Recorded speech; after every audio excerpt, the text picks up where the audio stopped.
Some wounds never heal and some men never forgive themselves. Elias Cordwood spent 40 years alone in a mountain cabin, carrying a secret so heavy it kept his own family away. When he died, his son and granddaughter came to bury him and found his door locked from the inside. For decades, nobody had been allowed past that threshold. The family expected to find nothing but the belongings of a crazy old hermit. Instead, they discovered journals, photographs, and carefully kept items that told a different story. Elias wasn't crazy at all. He was protecting something. What could be so important that a man would choose complete isolation over human connection? Before we jump back in, tell us where you're tuning in from. And if this story touches you, make sure you're subscribed, because tomorrow I've saved something extra special for you. The November wind cut through the Wyoming mountains like a blade, carrying the promise of early snow across the Wind River Range.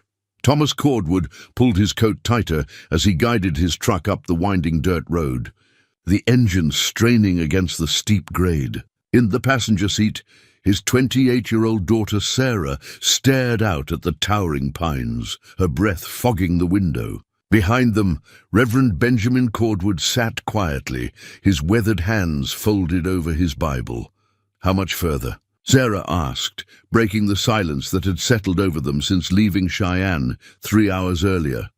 "Not far now," Thomas replied, though his voice carried no warmth. "Maybe another mile or two." Sarah had never been to her grandfather's cabin.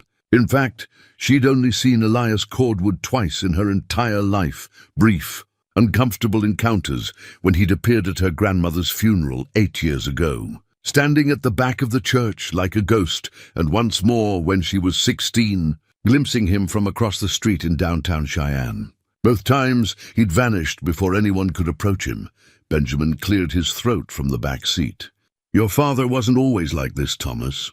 Before the war, Elias was different." Thomas's knuckles whitened on the steering wheel.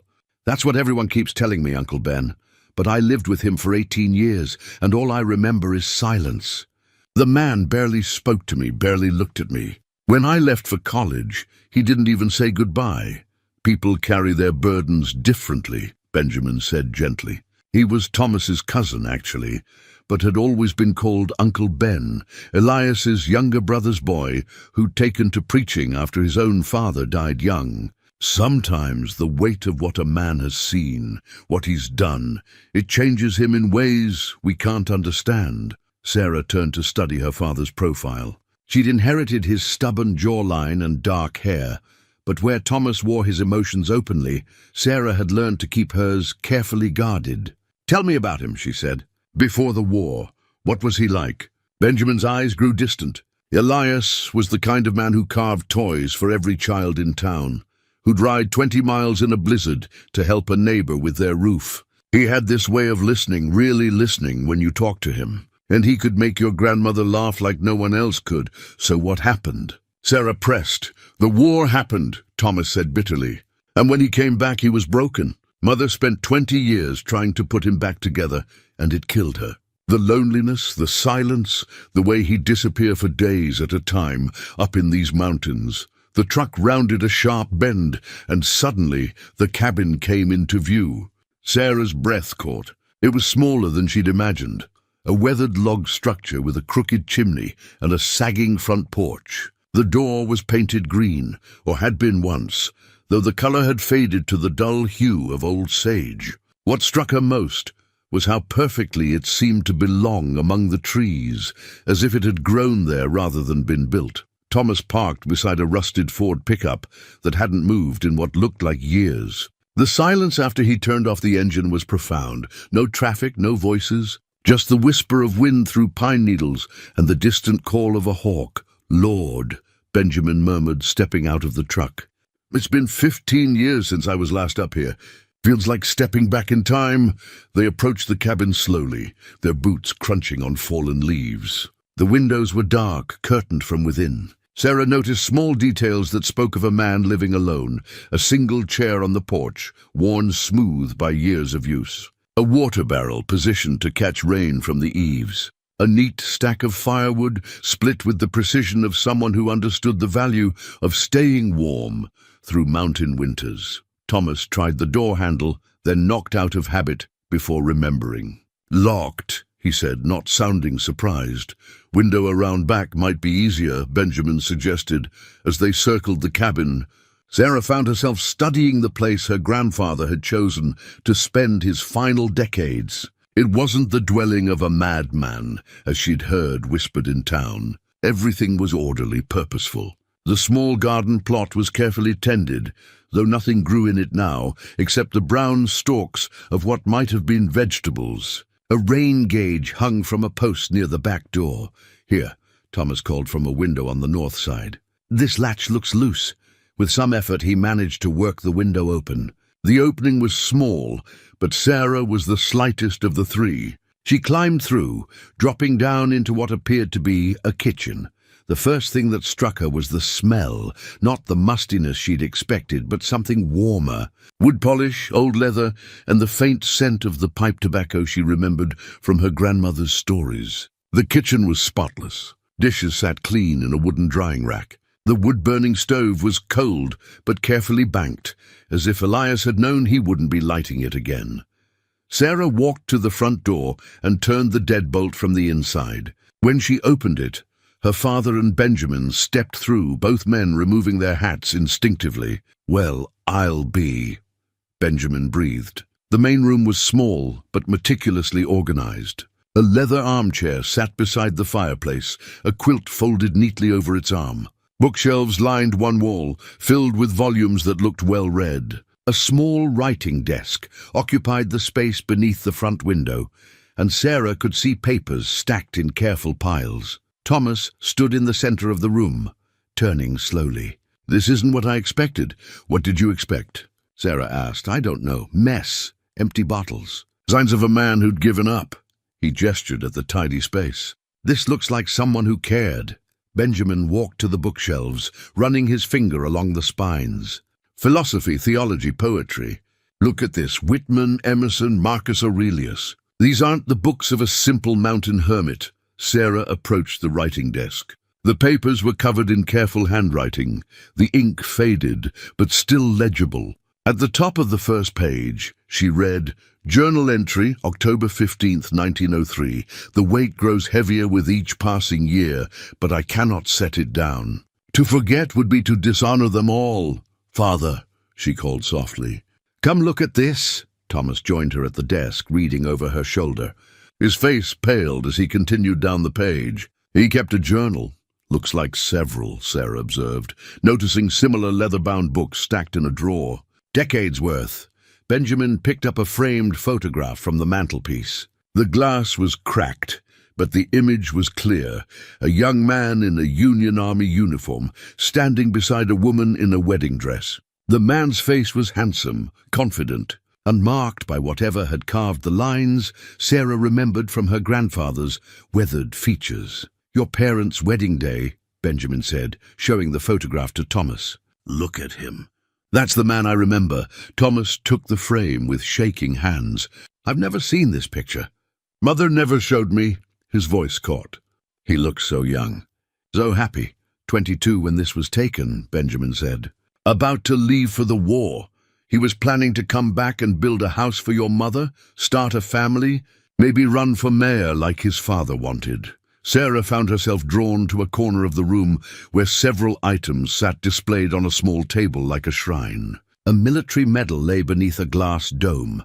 Its ribbon faded, but the metal still bright. Beside it sat a wooden toy soldier, carved with incredible detail. The craftsmanship was beautiful, but something about it made her feel inexplicably sad. "What's this?" she asked, lifting the toy. Thomas came to look, frowning. "I don't remember having anything like that as a child." Benjamin examined it closely. "Hand-carved. Look at the detail in the uniform. It's Confederate, not Union. Strange thing for Elias to keep." They spent the next hour exploring the cabin's 2 small bedrooms. Elias's room was Spartan but clean, with a narrow bed made with military precision. The second room appeared to be used for storage, filled with carefully labeled boxes and trunks. As afternoon shadows began to lengthen, they gathered back in the main room. The discovery of the journals had shifted something in the air between them. This wasn't the dwelling of a madman or a broken hermit. This was the home of a man who'd lived deliberately, thoughtfully, surrounded by books and memories and whatever secrets those journals contained. "We can't read his private thoughts," Thomas said, though his eyes kept drifting to the leather-bound books.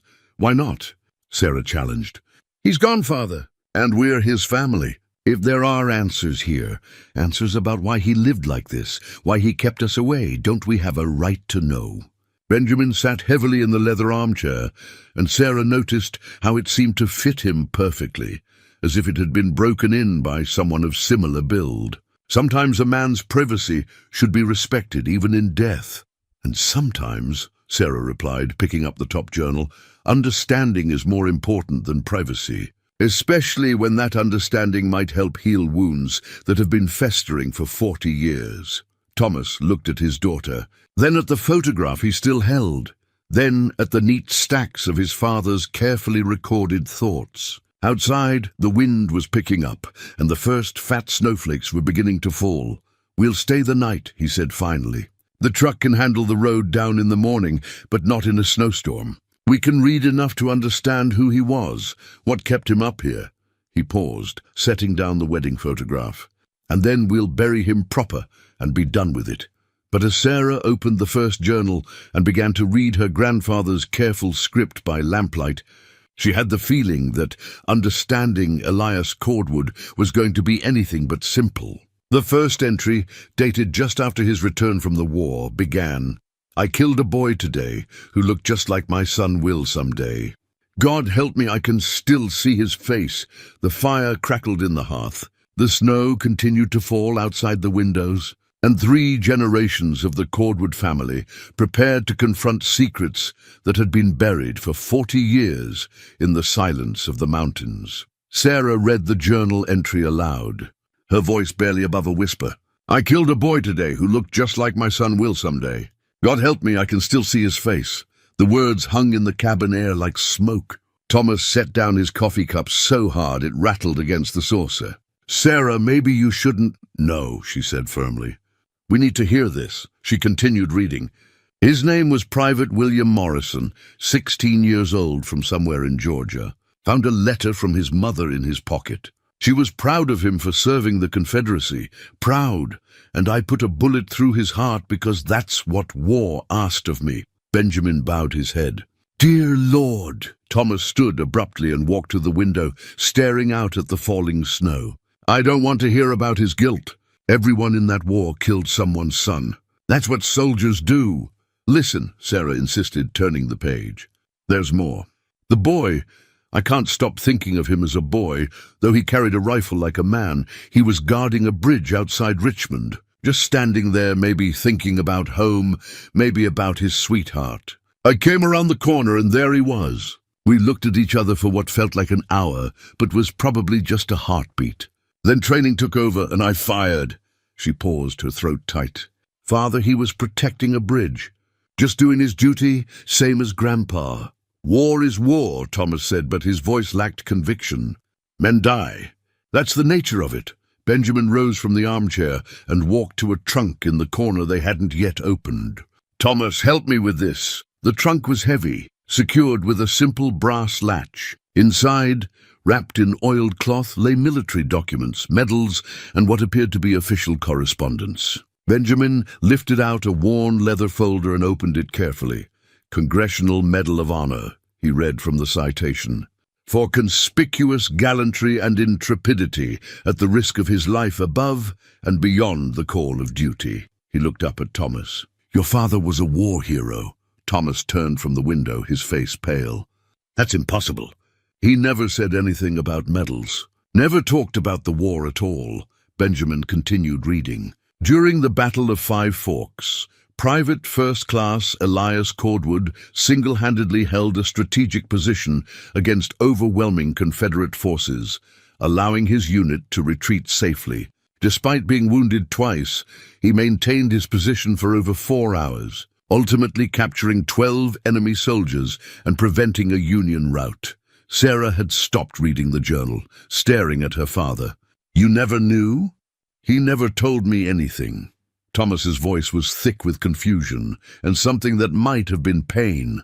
Growing up, when other boys talked about their father's war stories, I told them mine didn't fight. I was embarrassed. I thought he'd been a coward, maybe deserted. According to this, Benjamin said, examining another document, he was recommended for promotion to sergeant 3 times. Turned it down each time. He pulled out a small wooden box. Inside, nestled in faded blue velvet, lay the medal itself, a bronze star hanging from a red, white, and blue ribbon. Sarah picked up the journal again. The entry continues. They want to give me a medal for killing that boy. Colonel says I'm a hero for taking the bridge, but all I can see is his face when he realized he was going to die. He looked surprised, like he hadn't really believed death could find him. Young men never do. She flipped ahead several pages. Here's another entry from after the war. Came home to Elizabeth today. She waited for me, bless her, but I'm not the man who left. How do I tell her about the boy? How do I explain that the medal they pinned on me feels like a stone around my neck? The whole town wants to celebrate, but all I want is to forget that boy's face. Thomas walked slowly to where Benjamin held the medal. He stared at it for a long moment, then gently took the box in his hands. Why didn't he tell me? Why didn't he ever say he was a hero? Maybe because he didn't feel like one, Sarah suggested quietly. She'd found another passage. Elizabeth says I should be proud of my service. The preacher called me a patriot in church today. But patriots don't wake up screaming from nightmares about boys they've killed. Heroes don't see dead faces every time they close their eyes. Benjamin sat back down heavily. Battle fatigue, they called it then. Shell shock. We understand it better now, but back then they expected men to just carry on, Thomas finished. To come home and be the same person who left. Sarah continued reading, her voice growing softer with each passage. Thomas is walking now. 8 months old and already curious about everything. When he looks at me with those bright eyes, I see that boy from Georgia. They would have been about the same age if I hadn't. The entry stops there, she said, looking up. Like he couldn't finish the thought. Thomas's hands trembled as he held the medal. He saw that Confederate boy every time he looked at me. Not just him, Sarah said, turning more pages. Listen to this one from 1873.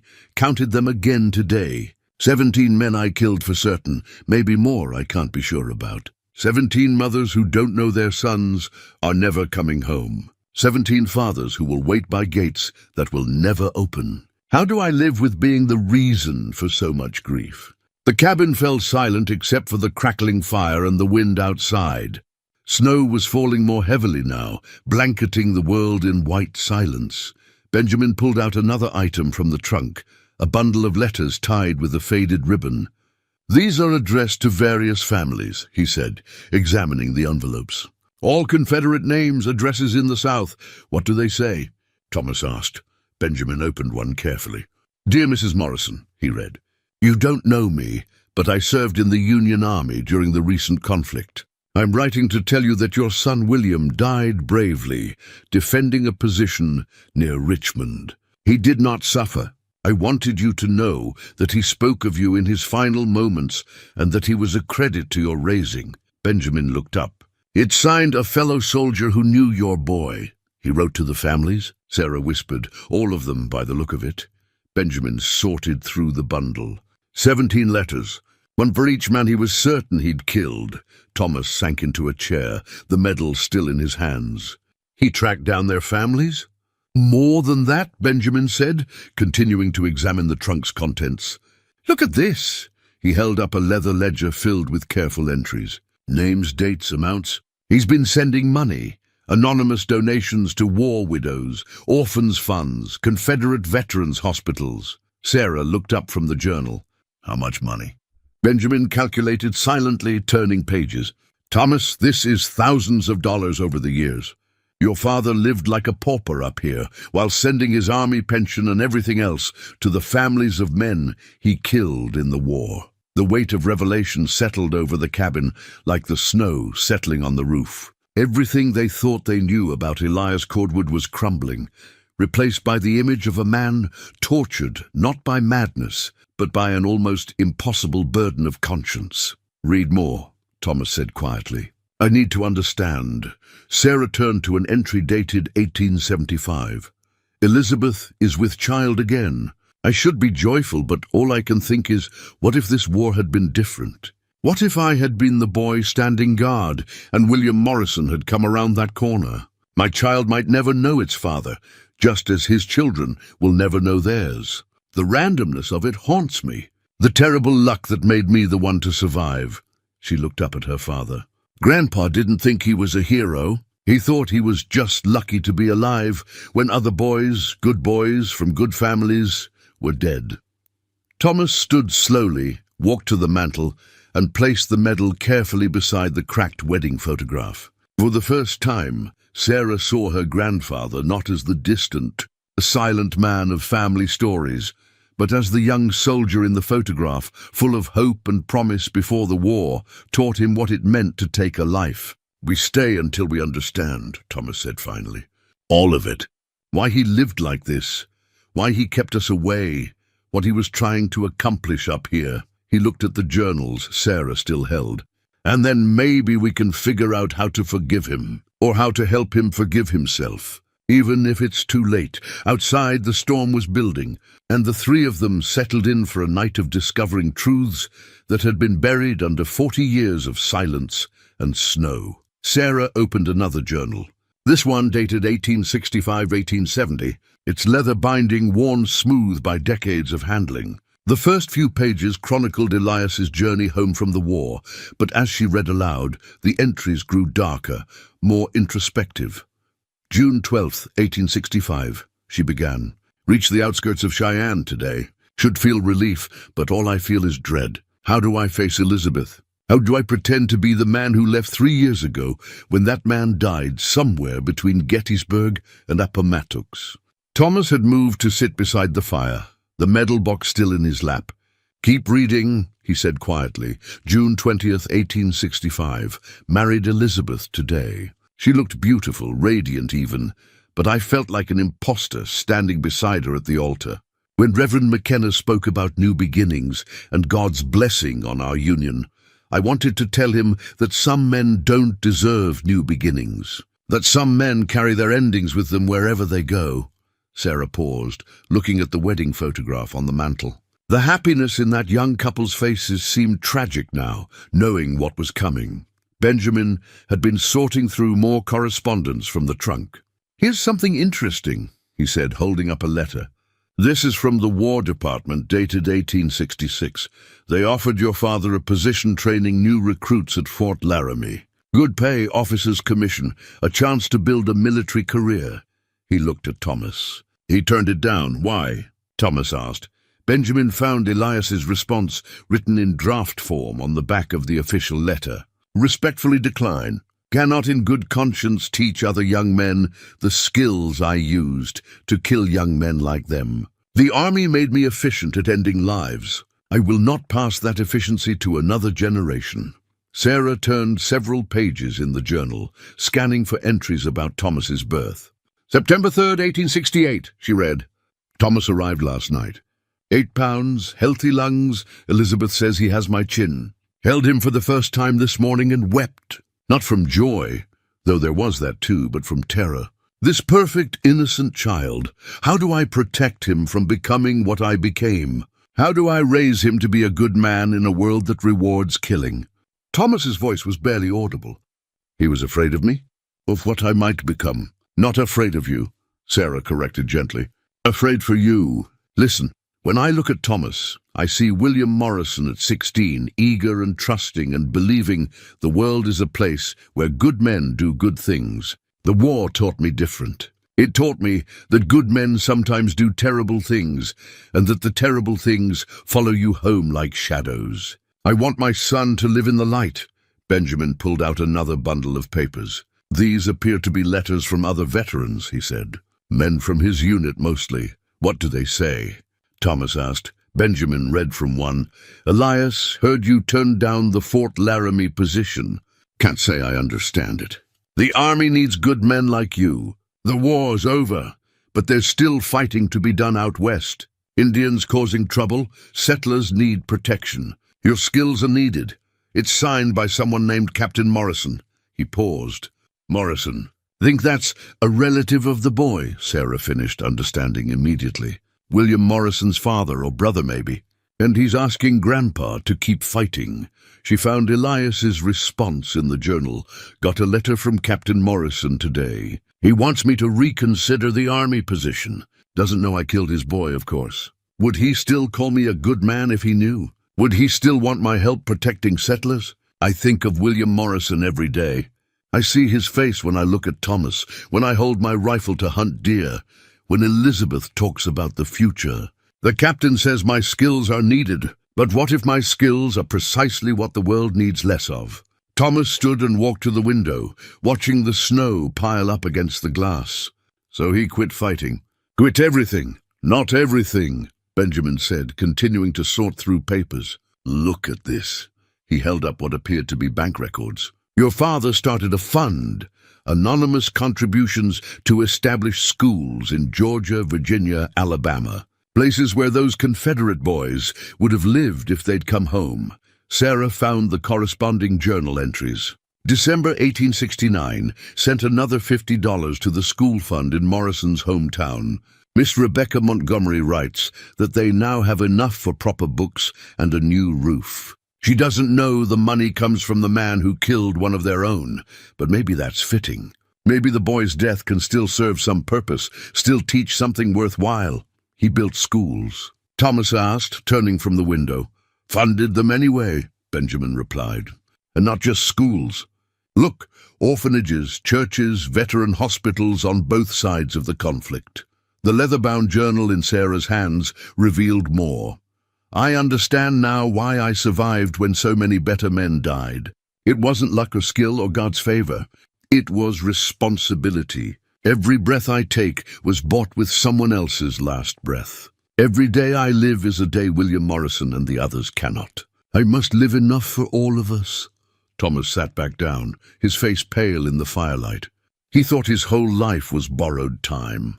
"More than that," Sarah said, turning the page. "He thought it was owed time. Listen, Thomas is walking now, getting into everything. Elizabeth laughs when he pulls books off shelves, or climbs where he shouldn't, but I see something else. I see possibility. This child will never know the weight of taking a life. He'll never wake up screaming from dreams of boys who died too young. He'll be free of my shadows, and for that freedom I will pay any price." Benjamin had found more bank records.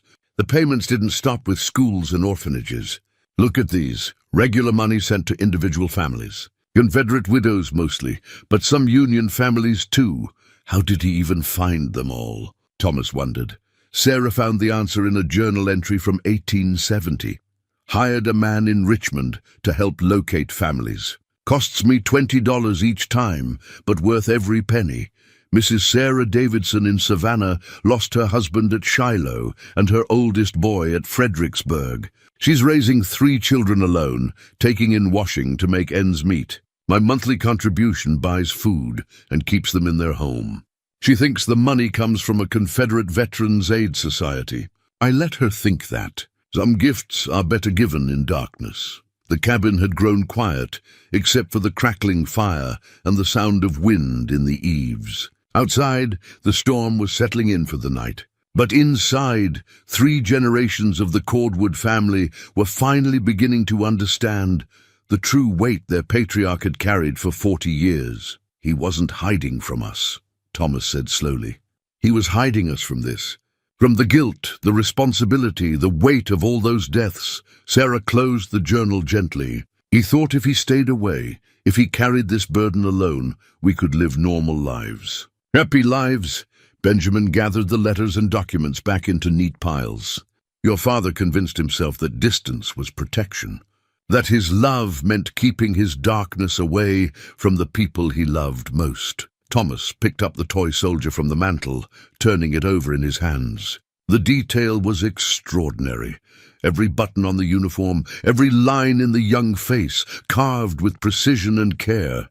"He made this," Thomas said suddenly, "to remember the boy, to honor him. William Morrison," Sarah confirmed, checking the journal. "He spent weeks carving it, trying to get the face right. wanted to remember not just that he'd killed a Confederate soldier, but that he'd killed William, a boy with a name and a family and dreams that would never come true. As the night deepened around them, they began to understand that Elias Cordwood hadn't been the broken, selfish man they'd imagined. He'd been something much more complex, a good man destroyed by doing necessary evil, spending the rest of his life trying to balance scales that could never be balanced. Sarah discovered the wooden toy soldier had a hollow base. When she turned it upside down, a small piece of paper fell out, yellowed with age. She unfolded it carefully, revealing a child's drawing in faded pencil, a stick-figure soldier with a big smile, signed Billy in uncertain letters. "He kept this with the toy," she said, showing it to Thomas and Benjamin. A drawing from the boy he killed. Thomas took the paper with shaking hands. How did he get this? Sarah found the answer in another journal entry. Found this among William Morrison's belongings after the battle. The other soldiers were going through pockets for valuables, but all the boy had was this drawing and a letter from his mother. The drawing shows him in his uniform, proud and smiling. His little sister must have made it for him before he left home. I couldn't leave it there to be trampled in the mud. Benjamin had been examining more items from the shrine-like table in the corner. There are other things here, he said quietly. A brass button, a small Bible, what looks like a lock of hair tied with ribbon. Keepsakes, Sarah realized. From other soldiers he killed. The journal confirmed her suspicions. Each man carried something personal, a photograph, a letter, a small treasure from home. I took one item from each, something their families would have wanted to keep. Not as trophies, God knows, but as reminders, as promises that they would not be forgotten. Thomas walked to the window, staring out at the storm. He made himself the guardian of their memories. More than that, Sarah said, continuing to read. I've been corresponding with families when I can locate them. Mrs. Morrison writes beautiful letters about William's childhood, how he loved to whittle and dream of seeing the ocean someday. She doesn't know I have the drawing Billy made of him, but reading her words, I can see the boy he was before the war made him a soldier. Benjamin found a bundle of letters tied with black ribbon, correspondence from grieving mothers and widows. Listen to this, he said, opening one carefully. Dear anonymous friend, your donations have been a blessing beyond measure. Thanks to your kindness, we were able to give my husband a proper burial and keep the farm. You ask about Robert's character. He was a good man who loved his children and never raised his voice in anger. He carved wooden animals for the church children every Christmas. Sarah found Elias's response draft in the journal. Received another letter from Mrs. Patterson about her husband Robert. She describes a man who sounds like he could have been my friend under different circumstances. Strange how war makes enemies of men who might have shared a drink and talked about their families in peacetime. I killed her husband at Cedar Creek, but she writes to thank me for helping her family. The irony cuts deep. The weight of these revelations was settling over them like the snow outside. Thomas returned to his chair, looking older than his 56 years. How many families? Benjamin had been counting the correspondence. At least 30, maybe more. From both sides of the conflict. Sarah turned several pages in the journal, finding entries from Thomas's childhood. Thomas asked me today why I don't have friends like other fathers do. How do I explain that friendship requires trust, and I don't trust myself not to hurt good people? Elizabeth says I'm being foolish, that the war is over and I need to move forward. But the war isn't over for me. It continues every day in the choices I make, the distance I keep, the silence I maintain to protect others from what I've become.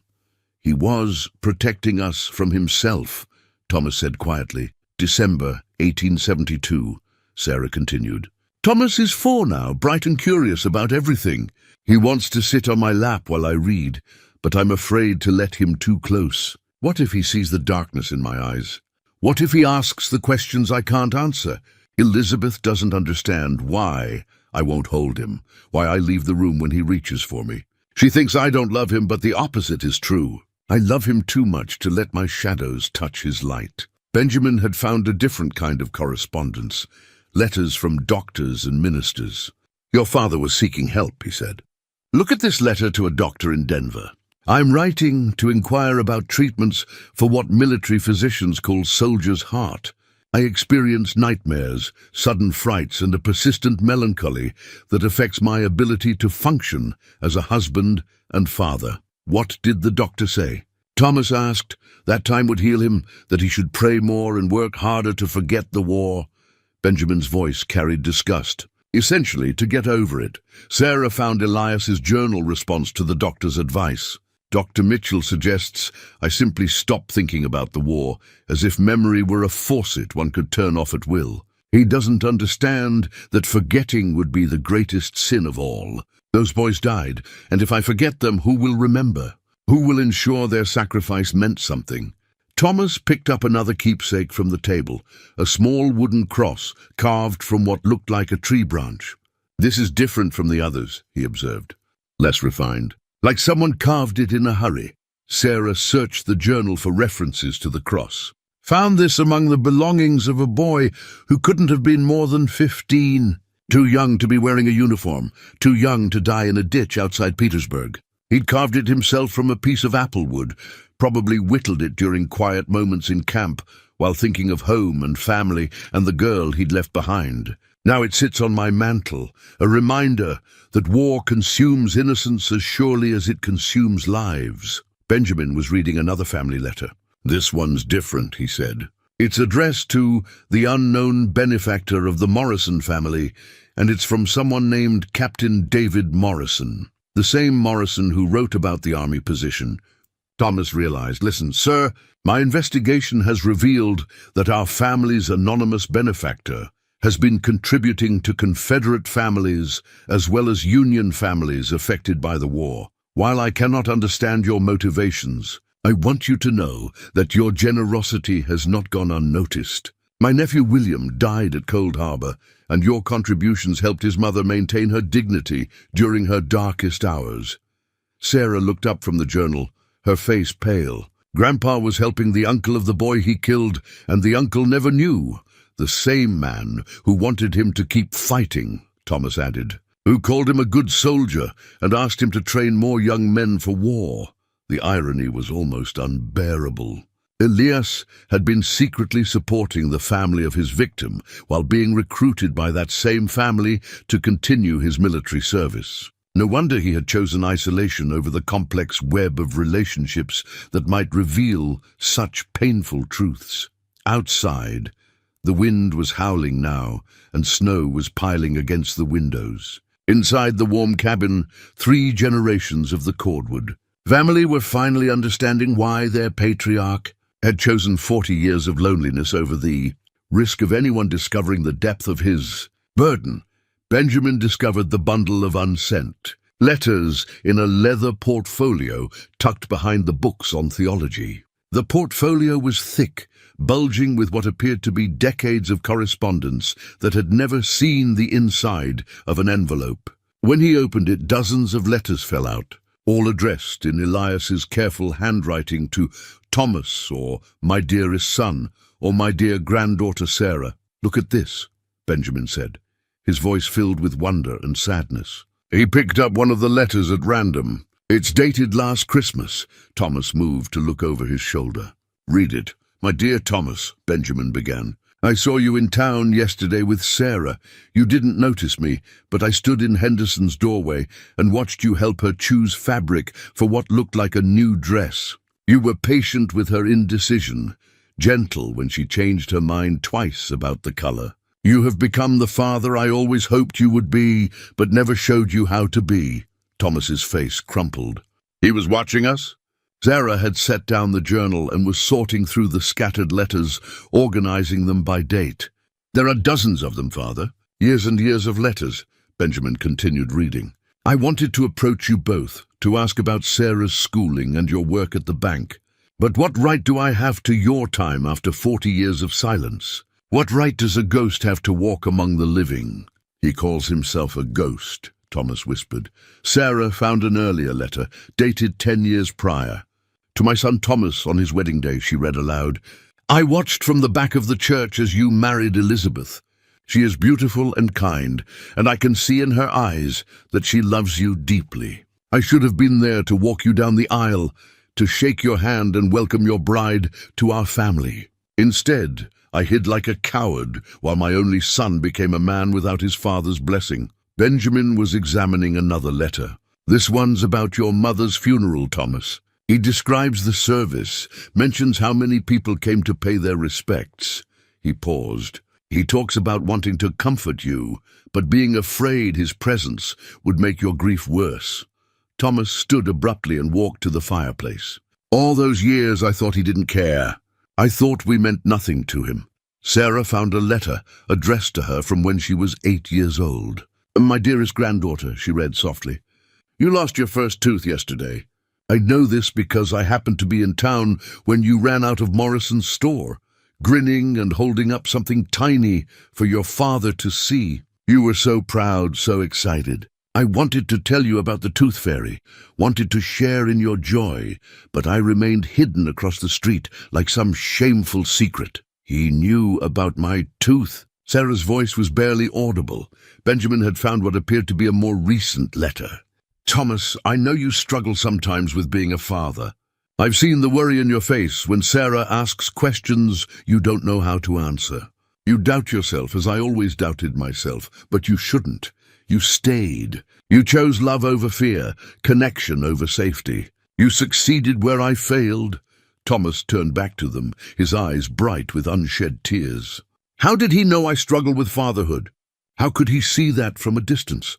"Because he was a father too," Sarah said gently. "And maybe because he recognized the same doubts in you that drove him away." Benjamin continued sorting through the letters. "Look at this. He wrote to you every Christmas, every birthday, when you started school, when you graduated. He documented your entire life from the shadows." Sarah found a letter from 5 years ago. "Sarah, you are 18 now, a woman grown. I watched you give the valedictory speech at graduation, and I was so proud I wept. You spoke about the importance of understanding history, about learning from the mistakes of previous generations. If only you knew that your own grandfather is history's greatest mistake, perhaps you would understand why I cannot be part of your future. He was at my graduation." Sarah looked stunned. "According to this, he attended every major event in both your lives," Benjamin said. "Always from a distance, always hidden, but always there." Thomas sat back down, overwhelmed. Why didn't he just talk to us? Why all this watching and hiding?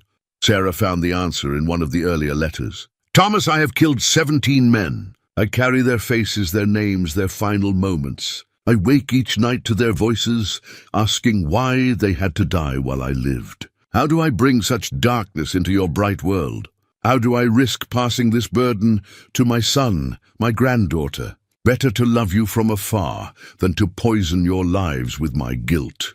Benjamin discovered letters that revealed the extent of Elias's knowledge about their lives. He knew about your promotion at the bank, Thomas, about Sarah's interest in teaching. He even knew when you had that bout with pneumonia 3 winters ago. "How?" Thomas asked. He had friends in town who kept him informed, Sarah realized, finding references in another letter. Doc Henderson mentioned that Sarah has been asking questions about her grandmother's family history. She wants to understand where she comes from. If only she knew that understanding her grandfather would bring more pain than comfort. Benjamin found a letter that made him pause. "Thomas, listen to this one. It's from 2 years ago. I fear I may have been wrong to stay away all these years. Sarah is growing into a remarkable young woman, but she carries a sadness I recognize. She feels incomplete, unmoored from her family history. Perhaps my attempt to protect her from my darkness has instead denied her the light of knowing her roots. I begin to wonder if isolation is protection or just another form of selfishness." Sarah looked up from the letter she'd been reading. He was starting to doubt his choice. Near the end, yes, Benjamin confirmed. The most recent letters show him questioning whether he'd made the right decision. Whether staying away had protected you or just hurt you in a different way. Thomas picked up one of the unsent Christmas letters, scanning its contents. He writes about wanting to teach me to hunt, to fish, to pass down stories about our family. All the things fathers do with their sons. All the things he denied himself and you, Sarah added. Because he thought his love was toxic. The three of them sat surrounded by 40 years of unexpressed love, unspoken pride, and desperate longing. Every major moment of Thomas and Sarah's lives had been witnessed by a father and grandfather who loved them so much he convinced himself that staying away was the greatest gift he could give them. Outside, the storm continued, but inside the cabin, the warmth came not just from the fire, but from the belated understanding that Elias Cordwood had never stopped being a father. He had simply been a father from afar, loving his family with a fierce devotion that he believed could only be, safely expressed in letters that would never be. Sent and Sarah discovered the hand-drawn map, folded. Inside, the back cover of one of the theological journals. The paper was heavy parchment, drawn with the precision of someone who understood military cartography. Dotted across what appeared to be a detailed rendering of the Wind River Range were 17 small crosses, each marked with initials and dates. "What is this?" she asked, spreading the map on the writing desk. Benjamin and Thomas came to look over her shoulders. The map showed topographical features, elevation markers, and what appeared to be carefully plotted coordinates. Each cross was numbered and corresponded to a legend written in Elias's neat handwriting along the margin. "Memorial sites," Thomas said, understanding immediately. "He buried something for each man he killed." Benjamin traced a finger along one of the marked trails. "These are all within a day's hike of the cabin." He could visit them regularly. Sarah found the journal that corresponded to the map's creation. "May 1875, she read. "Began the work today that should have been done years ago. Each man deserves a proper resting place, a monument to his life, not just his death. I cannot bring them home to their families, but I can ensure they are not forgotten in these mountains." The map showed incredible detail. Elias had noted water sources, seasonal trail conditions, even the best times of year to reach each location. This wasn't the work of a day or week. It represented years of exploration and planning. "Look at this," Thomas said, pointing to one of the crosses marked with the initials WM and dated 1865. "William Morrison, the boy from the toy soldier." Sarah checked the coordinates against a description in the journal. "Found the perfect spot for William today, a meadow that overlooks a stream surrounded by aspen trees that will turn gold in autumn, like the Georgia countryside he described in his letter home. Buried his mother's photograph here, along with the carved soldier and a letter I wrote to him, explaining why he had to die and asking his forgiveness." Benjamin studied the map more carefully. "Sarah, some of these locations are quite remote. Dangerous terrain, especially in winter. He went anyway," she said, finding more journal entries. "January 1876, hiked to Robert Patterson's site in a blizzard. Nearly lost the trail twice, but promised myself I would visit each grave at least twice a year. Found the marker stone had been buried under snow. Spent 3 hours digging it out and replacing the items that had been damaged by weather." Thomas was calculating distances. "Some of these are 15-20 miles from here. That's a hard day's hike even in good weather," Sarah continued reading. "Each site contains something personal from the man's belongings, something I researched about his life, and a letter explaining my connection to his death. I've also left items that represent the life he might have lived. Carved toys for the young ones who never became fathers. Small Bibles for those who died far from their faith. Photographs of the families they were fighting to protect." Benjamin had found another journal with more details about the memorial sites. "Listen to this. Corporal James Fletcher's site includes the harmonica found in his pack and a small music box I purchased in Denver. His wife wrote that he loved to play music for their children. I thought music should play over his resting place in these mountains, even if his children cannot hear it." The scope of Elias's project was staggering. He hadn't simply marked the graves, he had created detailed shrines to lives cut short, complete with research about each man's family, interests, and dreams. "This one's different," Thomas noted, pointing to a cross marked EC, dated 1870. Those are his initials. Sarah found the reference. Today I prepared my own memorial site. When my time comes, I want to rest among the men whose deaths I carry. I've chosen a spot overlooking all the others, where I can continue watching over them in death as I've tried to do in life. Left instructions in this journal for anyone who finds it. I am to be buried without ceremony beside the marker I've prepared. Benjamin was quiet for a long moment. He planned to be buried with the soldiers he killed, as penance, Sarah said. Eternal guard duty. Thomas studied the map again. We have to see these places. I need to understand what he built up there, in this weather. Benjamin asked, glancing toward the window where snow continued to fall. Tomorrow, if the storm clears. At least the closest one. Thomas's voice carried a determination Sarah hadn't heard before. I spent 40 years not understanding my father. I won't spend another day guessing at who he really was. Sarah found more details about the memorial construction. Each marker is built to last. Stone foundations, weatherproof containers for the personal items. I've used techniques learned from military engineering to ensure these sites will endure long after I'm gone. These men deserve permanence, not temporary remembrance. Benjamin discovered a supply list tucked into the map's folds. He kept detailed records of everything he placed at each site. Look, Site 7, Private Michael O'Brien, silver pocket watch. Letter from his sister in Boston, hand-carved Celtic cross. Small bottle of Irish whiskey purchased from traders. Prayer book in Gaelic. He researched their backgrounds, Sarah realized. Their heritage, their beliefs, their personal interests. These aren't just graves, they're biographical memorials. Thomas found another journal entry that made him pause. Thomas is learning to walk now. Each wobbly step he takes toward me feels like a miracle and a curse.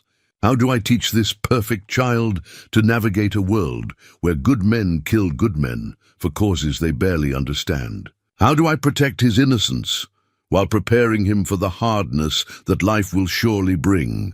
He was thinking about you even while he built memorials to his war dead, Sarah observed. More than that, Thomas said, continuing to read. I want Thomas to be stronger than I am, braver than I've been. I want him to face his mistakes head-on, instead of hiding from them in the mountains. Perhaps that's the real reason for this work, to teach myself that running from guilt only makes it heavier. These men deserve to be remembered, but my family deserves to have a father who doesn't disappear into his shame. Benjamin was studying the theological notations on the map. He's marked each site with scriptural references. Psalms, mostly, but also passages about forgiveness and redemption. Sarah found the explanation in another journal. Left a passage from Ecclesiastes at William's site today. To everything there is a season, and a time to every purpose under heaven. A time to be born, and a time to die. A time to kill, and a time to heal. I killed him in his season of dying, but perhaps I can help heal his memory in the time that remains to me. The three of them sat in contemplative silence, surrounded by the evidence of Elias's extraordinary project. He had turned the entire mountain range into a cathedral of memory, a sacred space where the dead could be honored and the living could come to terms with the weight of war's aftermath. Tomorrow we climb, Thomas said finally. We see what he built, and we understand what kind of man our father really was. Benjamin was organizing the final papers from the trunk when he discovered a manila folder marked Medical Records. Private. Inside were documents that shouldn't have existed. Hospital records from Cheyenne General, dated 28 years ago, with Sarah's name on them. This doesn't make sense, he said, frowning at the papers. Why would your grandfather have Sarah's birth records? Sarah looked up from the journal she'd been reading. What birth records? Benjamin spread the papers on the desk. Hospital admission forms, medical charts, even a doctor's notes. But the timeline is wrong. According to this, you were born here, not in town. Thomas came to examine the documents, his face growing pale as he read. These are from when Elizabeth was having complications. The difficult birth. What complications? Sarah asked. Mother always said I was born at home with a midwife. Benjamin continued reading. According to Dr. Henderson's notes, your mother was in labor for 18 hours with severe bleeding. The midwife couldn't stop the hemorrhaging. He looked up. Thomas, it says here that you brought Elizabeth to this cabin for emergency treatment. Thomas sank into a chair, his hand pressed to his forehead. I remember now. God help me, I'd blocked it out. Blocked what out? Sarah demanded. You were dying, Thomas said quietly. Both of you. The birth had gone wrong, and Elizabeth was bleeding to death. Dr. Henderson was out of town, and the midwife said there was nothing more she could do. Benjamin found a detailed medical report in Elias's handwriting. Your grandfather documented everything. Thomas arrived at 2 a.m. with Elizabeth unconscious from blood loss. Baby Sarah blue from lack of oxygen. Elizabeth's pulse barely detectable. Applied battlefield medical techniques learned during the war. Sarah's hands were shaking as she reached for the papers. Grandpa saved our lives. Thomas nodded slowly, the memories returning. I was desperate. Elizabeth was dying in my arms. You weren't breathing. And I remembered my father talking about treating wounded soldiers. I drove up here in the middle of the night, praying he would help us. What did he do? Sarah asked, scanning the medical notes. Benjamin read from Elias's detailed account.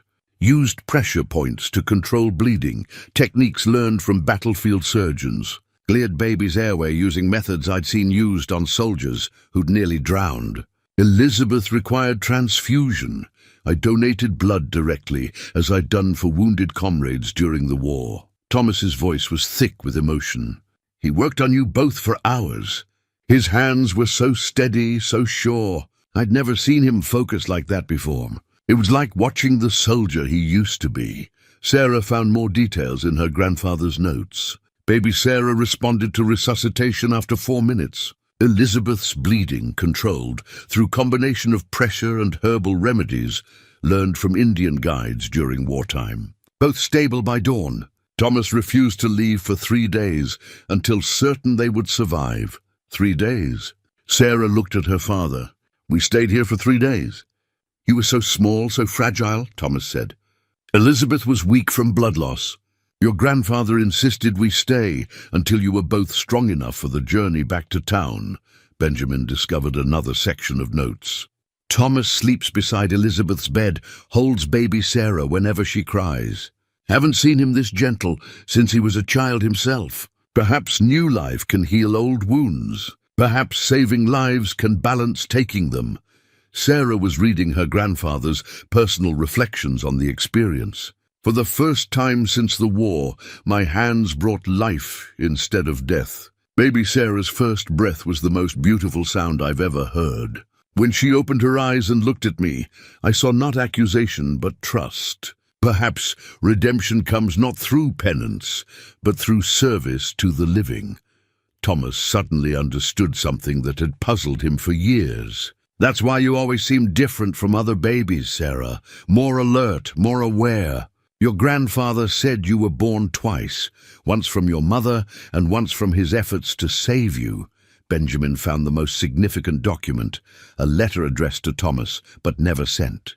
My dear son, he read aloud, I know you will never speak of what happened in this cabin, just as you protected my secret about the Confederate gold we found. But I want you to know that these 3 days with you and your family were the happiest of my life since returning from the war. Holding my granddaughter, watching you become a father, seeing Elizabeth smile as she recovered, this was what I fought for. What all those boys died for moments like these when life triumphs over death, Confederate gold. Sarah asked, confused. Thomas looked uncomfortable. Something else I'd forgotten. During those 3 days, while you and your mother were recovering, I helped your grandfather with some work around the cabin. We found an old ammunition box buried behind the woodshed. Benjamin found references to this discovery in another journal. Thomas helped me excavate the Confederate supply cache I discovered years ago. Gold coins, jewelry, documents, probably buried by Confederate soldiers retreating through this area after a failed raid. Thomas suggested we turn it over to authorities, but I convinced him it should go toward our family's needs. Sarah was processing this revelation. The money he was sending to Confederate families, it came from Confederate gold. Some of it, Thomas confirmed. Your grandfather saw it as justice, Confederate treasure helping Confederate widows and orphans. But most of it went toward your education, Sarah. Your school fees, your books, your clothes, all paid for anonymously by your grandfather using that gold. Benjamin found the financial records. Look at this. Every major expense in Sarah's life, schooling, medical bills, even your wedding dress, covered by anonymous donations that Thomas thought came from a church fund. You knew? Sarah asked her father. I suspected, especially after those 3 days here. But your grandfather made me promise never to tell anyone about the emergency birth or the gold or anything else that happened in this cabin. He said some secrets were meant to protect people, not hurt them. Sarah found her grandfather's explanation in another letter. My rule about never allowing visitors was not about madness or shame. It was about protecting this secret. If anyone discovered that I had saved Thomas's family using Confederate gold and battlefield medicine, questions would arise that could hurt them all. Better to be thought a hermit than to risk exposing the truth. Benjamin was putting together the final pieces. So his isolation wasn't just about guilt over the war. It was about protecting a secret that connected to you. Sarah, he stayed away to keep anyone from discovering what happened here. Thomas stood and walked to the mantel, picking up the wedding photograph again. All these years, I thought he didn't care about us. But he was the reason Sarah lived. The reason Elizabeth survived. He broke his own rule of isolation because his family needed him. Sarah was reading the final entry about that night. Thomas thanked me as they prepared to leave. He said I had given him the greatest gift a father could give, his daughter's life. But he was wrong. Sarah and Elizabeth gave me the greatest gift, the chance to save instead of destroy, to bring life instead of death. That night I remembered what it felt like to be a healer instead of a killer. The cabin fell silent except for the dying fire and the wind outside. Everything they thought they knew about Elias's isolation had been reframed once again. He wasn't just hiding from his war guilt. He was protecting the secret of their salvation, maintaining his distance to ensure no one ever questioned how Sarah had survived or where the family's financial support really came from. He saved my life, Sarah whispered, and then spent 28 years making sure no one ever knew about it. Thomas placed the photograph back on the mantel beside the medal and the toy soldier. He was still protecting us even in his silence, especially in his silence. Benjamin gathered the medical records and financial documents. Your grandfather wasn't the broken man we thought he was. He was a guardian, a provider, a healer who convinced himself that love meant staying hidden so his protection could continue unseen. Outside, the storm was beginning to clear, but inside the cabin, 3 generations of the Cordwood family finally understood the true nature of Elias's sacrifice, not just distance and isolation, but the daily choice to remain unknown as their secret protector and unacknowledged savior. Sarah found the final letter tucked beneath the blotter on her grandfather's writing desk, sealed in an envelope marked, "To be read after my death, Thomas Cordwood." Her hands trembled as she broke the wax seal, knowing this represented Elias's deliberate final message to his family. "Father," she called softly, "there's one more letter. This one he meant for us to find." Thomas and Benjamin gathered around as Sarah unfolded the pages. The handwriting was shaker than in the journals, written by an aging hand that knew its time was ending. "My dear son Thomas," she began, reading aloud, "if you are reading this, I have finally laid down the burden I've carried for 47 years. You have discovered by now that your father was not the madman the townspeople believed, nor the coward you may have thought. I have been instead a man caught between love and guilt, trying to protect you from the darkness while ensuring you had the light you deserved." Thomas sank into his father's chair, overwhelmed by hearing Elias speak directly to him for the first time since childhood. "I know you have found the journals, the maps, the evidence of my secret life as your guardian and provider. What you may not understand is why I chose 40 years of silence over one day of honest conversation with my only child. Let me explain, as I should have done long ago." Sarah paused, noticing the next section was written in different ink, as if Elias had returned to the letter multiple times. "The night I saved Sarah and Elizabeth's lives, you thanked me with tears in your eyes. You said I had given you everything that mattered. But Thomas, you gave me something far greater.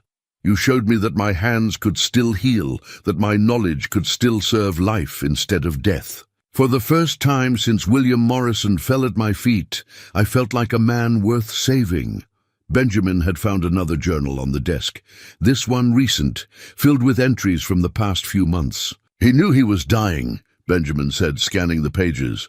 "He'd been planning this discovery for weeks." Sarah continued with the letter. "I stayed away not because I didn't love you, but because I loved you too much to risk contaminating your life with my guilt. Every time I looked at you as a child, I saw William Morrison's face. Every time you smiled, I remembered that his smile had been silenced forever. I convinced myself that distance was protection, that my absence was my greatest gift to you." Thomas's voice cracked. He was wrong. His presence would have been the gift. The letter seemed to anticipate this response. "You may think I was wrong to choose isolation, and perhaps you are right. But understand, Thomas, that I was a broken man trying to protect an innocent child from inheriting his father's brokenness. I feared that if I stayed close, you would learn to carry guilt the way I carried it, like stones in your pockets that grow heavier each day." Benjamin was reading from the recent journal. "Listen to this entry from last month. Thomas has become a better father than I ever was, despite my absence. Perhaps because of it. Sarah is growing into a remarkable woman, with strength I recognize and grace I never possessed. My greatest fear was that my darkness would dim their light.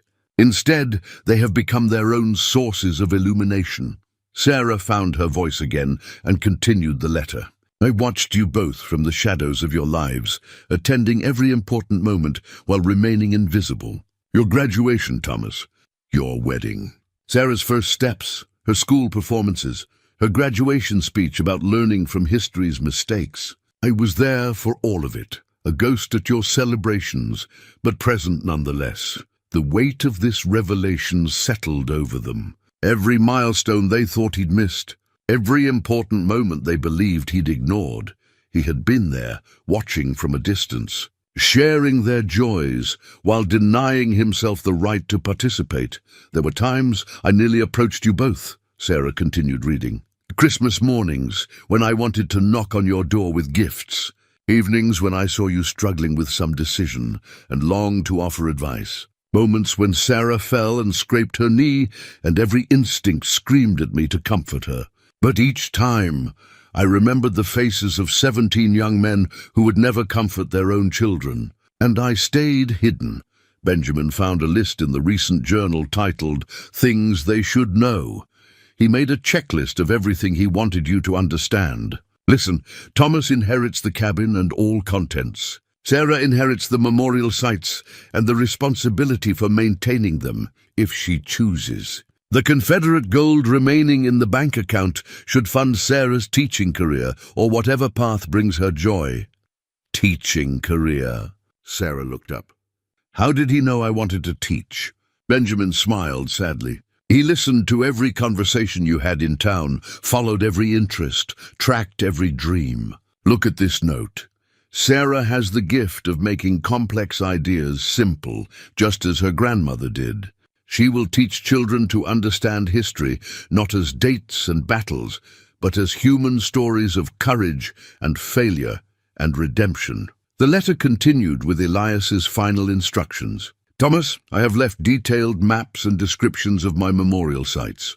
Each represents a life I took and a lesson I learned. I ask that you maintain them not out of obligation, but as a way of understanding that every action has consequences that ripple through generations. Sarah, if you choose to continue this work, you will find that honoring the dead teaches us how to cherish the living." Thomas had been silent, But now he spoke. All those times I resented him for not being there, he was there. He was always there. Sarah found the most personal section of the letter. My dear granddaughter Sarah, you have your grandmother's laugh and your father's stubbornness, but you also have something entirely your own, a capacity for forgiveness that I never possessed. I pray that you will use this gift to forgive an old man who loved you too much to burden you with his presence. Benjamin discovered a sealed envelope in the recent journal marked Final Instructions. Inside were burial details written in Elias's careful hand. He wants to be buried at his own memorial site, the one overlooking all the others. No ceremony, no preacher, just family if we choose to attend. When? Thomas asked. According to this, he prepared everything weeks ago. The grave is already dug, marked with a simple stone cross. Even wrote his own epitaph, Elias Cordwood, soldier, father, guardian. He tried to protect what he loved. Sarah was nearing the end of the letter. I know you will have questions I can no longer answer, regrets I cannot address, and anger that I cannot appease. But know this, every day of my exile was spent thinking of you both. Every night was filled with prayers for your happiness, and every choice I made was an attempt to give you lives unmarked by my shadows. The final paragraph brought tears to all their eyes. Thomas, you became the man I hoped you would be despite my absence, not because of it. You chose love over fear, presence over distance, connection over safety. Sarah, you represent everything good that survived the worst of times. In you, I see hope that future generations will be wiser than mine, kinder than mine, braver than mine. You are my redemption made flesh, my proof that life can triumph over death, that love can overcome even the deepest guilt. The letter was signed simply, Your Father and Grandfather. Elias, below his signature, he had added one final note. The war is finally over. I can rest now. The three of them sat in the profound silence that followed. Outside, the storm had cleared, and moonlight streamed through the windows, illuminating the cabin where 4 generations of Cordwood family history had been preserved in journals, letters, and carefully guarded secrets. We bury him tomorrow, Thomas said finally, at his memorial site as he requested. But first, we visit the other graves. We see what he built, and we understand what it meant. Sarah carefully folded the letter and placed it with the other family documents. And after that, Thomas looked around the cabin that had sheltered his father's secrets for 40 years. After that, we decide how to honor his memory while choosing a different path. We learn from his love while avoiding his mistakes. Benjamin closed the recent journal and set it with the others. He spent a lifetime trying to balance scales that couldn't be balanced. Maybe our job is to understand that some debts can't be paid, only forgiven.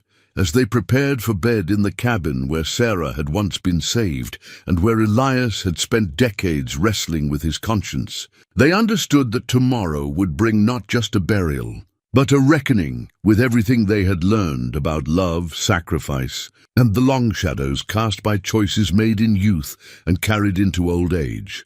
Dawn broke clear and cold over the Wind River Range, the storm having passed in the night and left the world wrapped in pristine snow.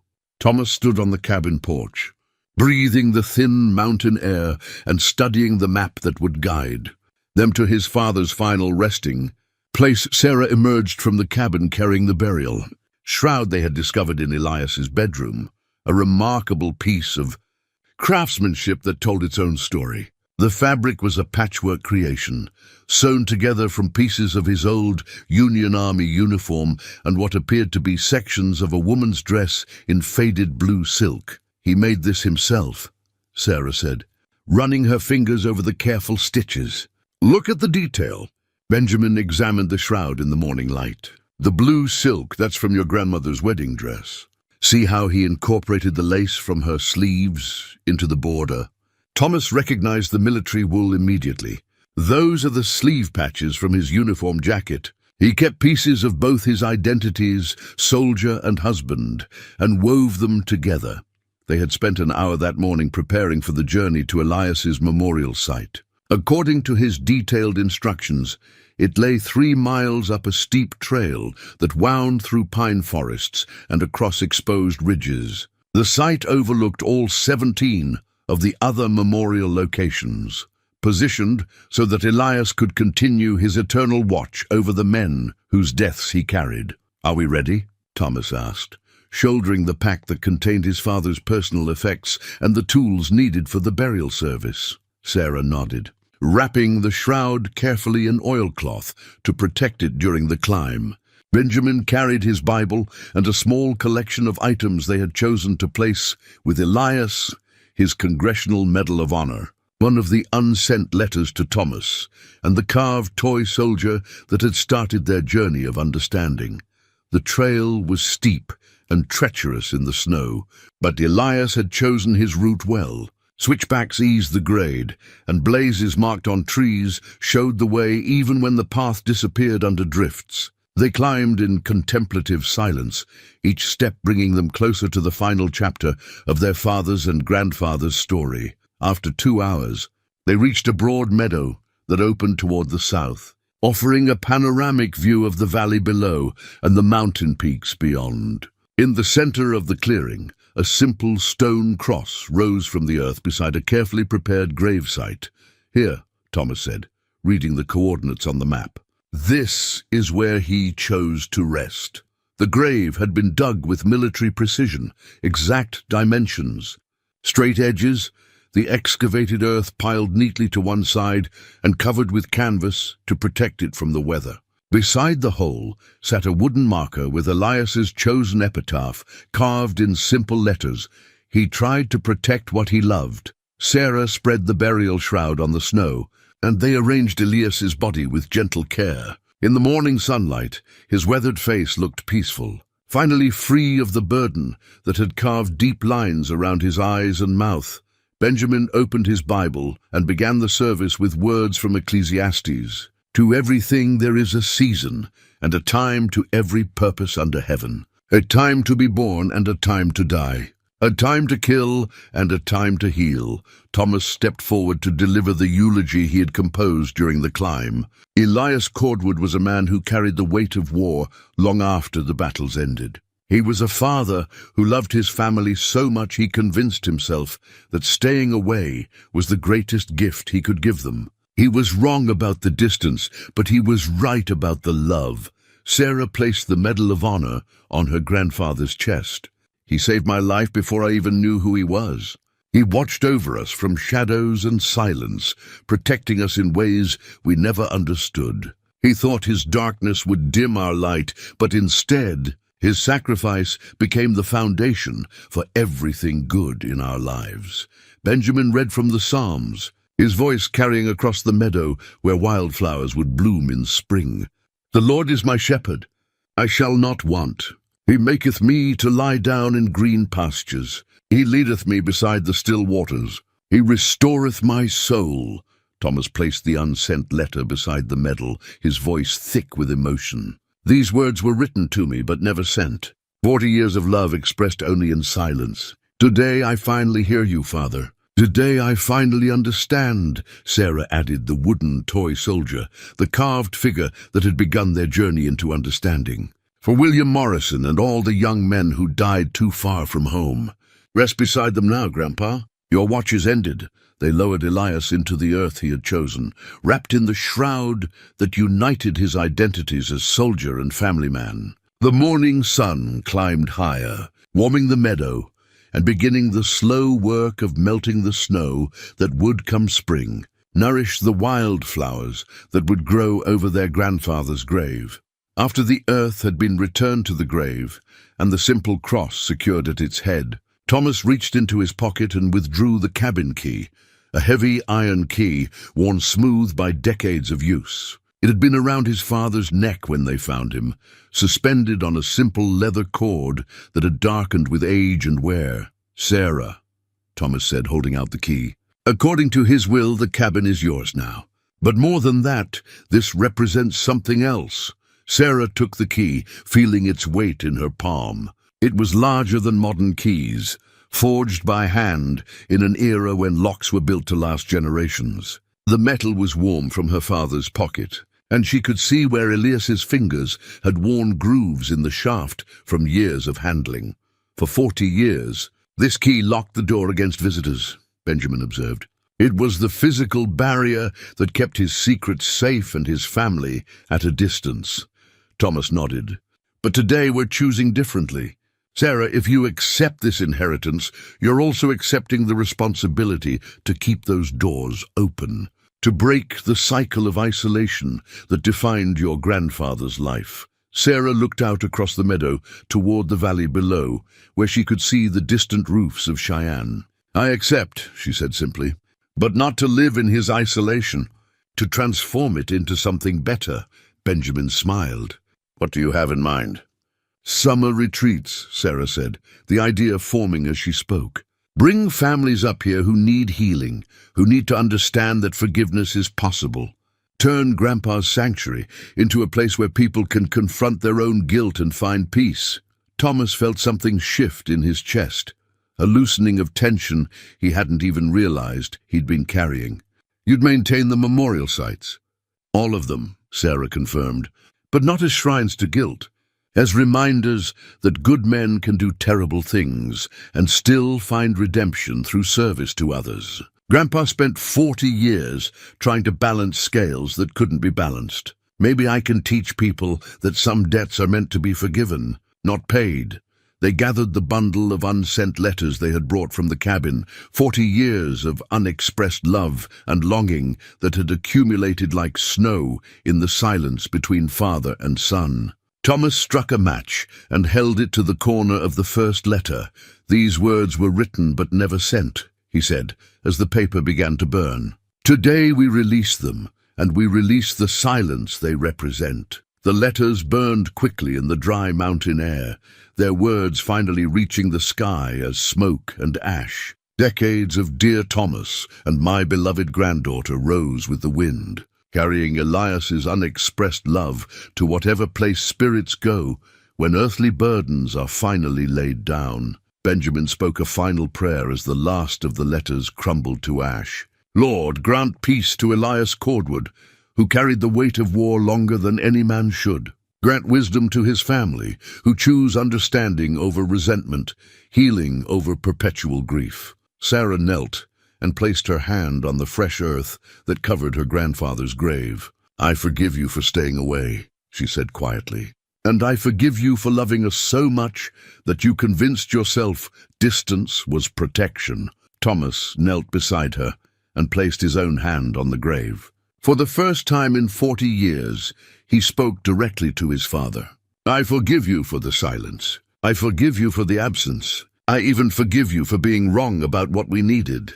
But mostly, I forgive you for being human, for making the best choice you knew how to make with the pain you carried. Benjamin joined them in the circle around the grave. May this place become not a monument to guilt, but a testament to the possibility of grace. May those who come here learn what Elias learned too late, that love shared imperfectly is still better than love withheld perfectly. As they prepared to leave the meadow, Sarah looked back at the simple cross that marked her grandfather's resting place. Tomorrow, she would return to begin the work of transforming his burden into her gift, creating a place where others could find the peace that had eluded Elias Cordwood. For most of his life, the key felt different in her hand now, no longer a symbol of locked doors and hidden secrets, but a tool for opening new possibilities. As they began the descent toward the cabin, Sarah made a silent promise to her grandfather. She would use his sanctuary not to hide from the world, but to heal it. The morning sun climbed higher over the Wind River Range, melting the snow and beginning the long work of spring. In the meadow above, a simple grave held the remains of a complicated man who had finally found his peace. And below, 3 generations of his family carried forward not his burden, but his love, imperfect and long hidden, but real enough to build a better future upon. 6 months later, as summer painted the Wind River Range in wildflowers and green meadows, Sarah stood on the cabin porch, photographing a moment she wanted to preserve forever. Thomas sat in what had been Elias's chair, reading aloud to a young boy whose parents had come seeking healing from their own family wounds. Benjamin was tending a small garden where Sarah had planted herbs and vegetables, bringing life to the soil that had known only the solitary footsteps of a haunted man. The new family photograph would show something Elias had never allowed himself to imagine. His cabin filled with laughter, his sanctuary serving not as a hiding place, but as a beacon for those who needed to learn that redemption was possible. "Mr. Thomas," the boy asked, looking up from the book about mountain wildlife, "why did your daddy live up here all alone?" Thomas considered the question with the care it deserved. He thought that staying away would protect the people he loved. He was wrong about that, but he wasn't wrong about loving us. The boy's mother, sitting nearby with her own cup of coffee, nodded with understanding. She and her husband had driven up from Colorado after losing their teenage son in a car accident. They blamed themselves for allowing. Sarah's letters about the healing retreat had found them at exactly the right moment. "Sometimes," Thomas continued, "good people make choices that hurt even when they're trying to help. The important thing is learning from their mistakes." Sarah emerged from the cabin carrying a leather-bound journal, not one of Elias's, but her own, where she had begun documenting the stories of families who came to find peace in the mountains. Each entry was a testament to the power of forgiveness and the possibility of healing, even from the deepest wounds. "The Hendersons will be arriving this afternoon," she told her father. "Their daughter died in Afghanistan last year. They've been carrying the guilt of letting her enlist." Benjamin looked up from his gardening. "Military families? Her grandfather served in Korea. They're struggling with generational trauma, wondering if they're cursed to lose children to war." Sarah sat on the porch steps, adding notes to her journal. "Sound familiar?" Thomas smiled sadly. "Very familiar." The transformation of the cabin had been gradual but profound. Sarah had kept the memorial sites on the mountain, maintaining them as Elias had intended. But she had added something new, a visitor's book where people could write their own stories of guilt and forgiveness. The entries revealed how common Elias's burden really was. How many people carried weights they believed were theirs alone to bear. The cabin itself remained largely unchanged. The same furniture, the same books on theology and philosophy, the same simple beauty that had sustained Elias through his darkest years. But now it served multiple families instead of isolating one man. The silence had been replaced by conversation, the secrecy by shared stories of pain and healing. "You know what I think about sometimes?" Thomas said, setting down the book as the boy ran off to explore the wildflower meadow. "I think about that first night when we broke into this place, expecting to find the belongings of a crazy old hermit." Sarah laughed. "Instead, we found a library, a medical emergency room, a financial office, and a monument to 40 years of secret love." Benjamin wiped the soil from his hands and joined them on the porch. "Your grandfather would have been amazed by what you've created here."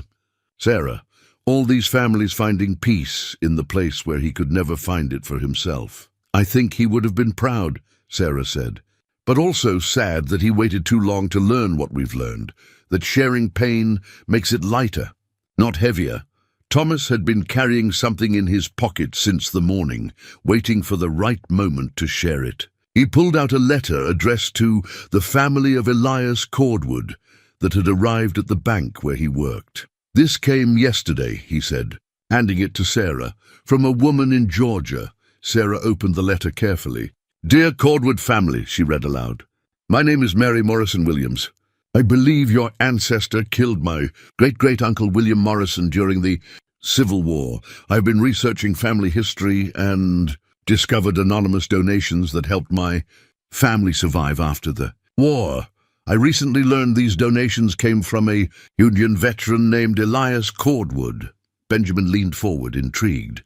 "She found him after all these years?" Sarah continued reading. "I want you to know that William Morrison was my family's favorite storyteller, a young man who dreamed of seeing the ocean and becoming a teacher. His death broke our family's heart, but your ancestors' donations kept us together during the hardest years. We hold no anger toward Elias Cordwood. War is a terrible thing that makes victims of us all. Thomas felt tears forming in his eyes. After all these years, absolution came from the family he feared most. The letter concluded with an invitation. If any of William Morrison's family would like to visit his grave in Georgia, we would welcome you. Perhaps it's time for healing on both sides. Sarah closed the journal and looked out across the meadow where the Memorial Healing Retreat, as it was now officially known, would continue its work of helping families find peace. The cabin door stood open, as it had every day since she'd inherited the key, welcoming anyone who needed to learn that guilt could be forgiven and love could triumph over fear. "I think," she said finally, "we should plan a trip to Georgia."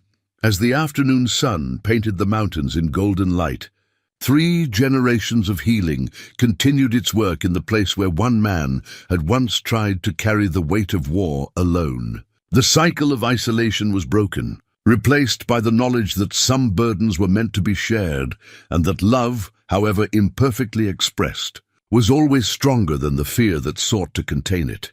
The cabin door remained open, and would remain so, a simple symbol of the truth Elias Cordwood had learned too late, that protection doesn't come from distance, but from connection, and that the greatest gift we can give those we love is not perfect safety, but honest presence in whatever healing may come.